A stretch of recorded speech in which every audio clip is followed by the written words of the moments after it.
బాగుందా, చాలా బాగుందా. నాకు భలే ఇష్టం ఆయన అంటే. నేను కేసీఆర్ నాకు మంచి స్నేహితుడు. ఆయనకి నేను 16 సీట్లు రాజశేఖర్ రెడ్డి ఇవ్వాలనంటే నేను 42 సీట్లు నేను ఇప్పించాను. 10 సంవత్సరాల్లో ఆంధ్రులను దూరంగా పెట్టి నష్టపోయాడు.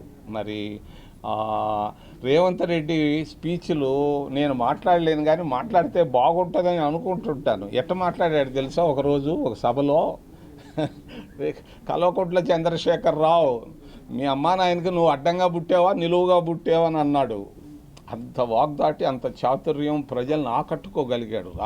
చంద్రశేఖరరావు బాగా మాట్లాడతాడు, అంతకంటే 10 అంతలు బాగా మాట్లాడి ప్రజలను ఆకట్టుకున్నాడు, ముఖ్యమంత్రి అయ్యాడు. ఆయన నేను హృదయపూర్వకంగా ఆహ్వానిస్తున్నాను. చాలా బాగా చేస్తున్నాడు, చాలా బాగా చేస్తున్నాడు, బాగా చేస్తాడు కూడా.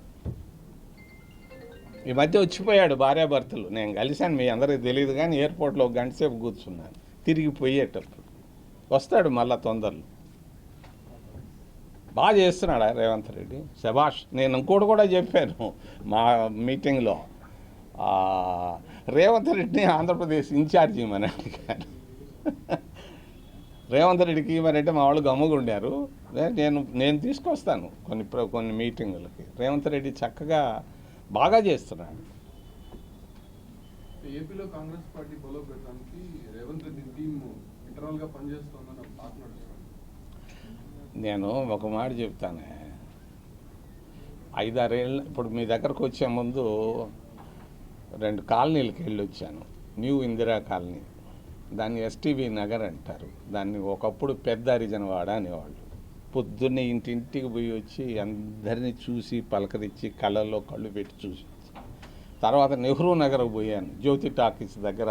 ఆ ఏరియాలో ప్రజల్లో చాలా మార్పు ఉంది, చాలా మార్పు ఉంది. మాకున్న సమస్య ఏంటంటే ప్రజలు ఓటు వేయాలనుకుంటున్నారు కాంగ్రెస్ పార్టీకి, ఓటు వేయించుకునే మెకానిజం మా దగ్గర లేదు. మా దగ్గర ఉన్న క్యాడర్ అంతా అట్టు ఎత్తుకోబోయే జగన్.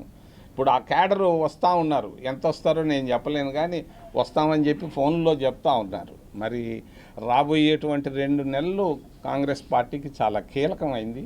సొంతంగా గవర్నమెంట్ వచ్చినా కూడా ఆశ్చర్యం లేదు. ప్రజల్లో మాత్రం గొప్ప మార్పు కనిపిస్తూ ఉంది. నేను ఊహించలేదు.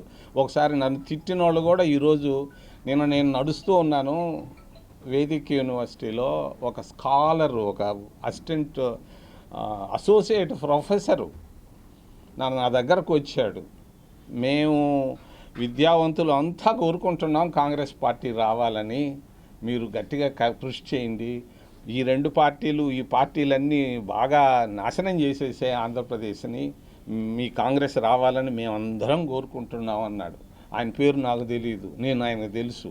నిన్న 7:30కి జరుగుతూ ఉంది. అది ప్రజల్లో చాలా మార్పు ఉంది, మేధావుల్లో మార్పు ఉంది, విద్యావంతుల్లో మార్పు ఉంది, మరి బలహీన వర్గాల్లో మార్పు ఉంది. ఈరోజు జ్యోతి టాకీస్ దగ్గరికి వెళ్ళి నేను అటు తిరుగుతూ ఉంటే అందరూ ఆహ్వానిస్తున్నారు. ఒకప్పుడు నన్ను చూసి ద్వేషించేవాళ్ళు ఆహ్వానిస్తున్నారు. నాకు ఎంతోమంది చెప్పారు, ఎందుకు కాంగ్రెస్ పార్టీలో ఉన్నామని. అప్పుడు అడిగేవాళ్ళు మంచి పని చేస్తున్నావు, ఇంకా కష్టపడని చెప్తున్నారు. ప్రజల్లో గొప్ప మార్పు కనిపిస్తాం.